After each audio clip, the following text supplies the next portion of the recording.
નમસ્કાર, આપ જોઈ રહ્યા છો નેશન પ્લસ ન્યૂઝ. હું છું આપની સાથે હિરલ પંડ્યા. વડોદરામાં મતદાનની શરૂઆતમાં જ વિઘ્ન આવ્યું છે. માંજલપુરની કુબેરેશ્વર પ્રાથમિક શાળાના બૂથ નંબર 7 પર ઈવીએમ મશીન ખોટકાતા મતદાન પ્રક્રિયા અટકી પડી હતી.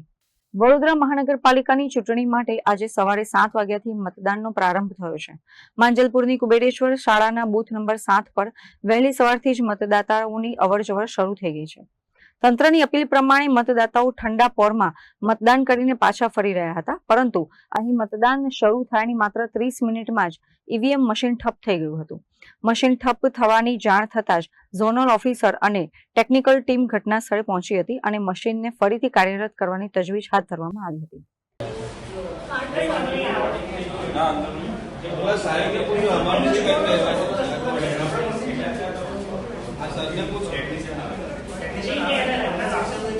કેમેરામેન નવનીત પરમાર સાથે Chirag Patel, Nation Plus News, Vadodara.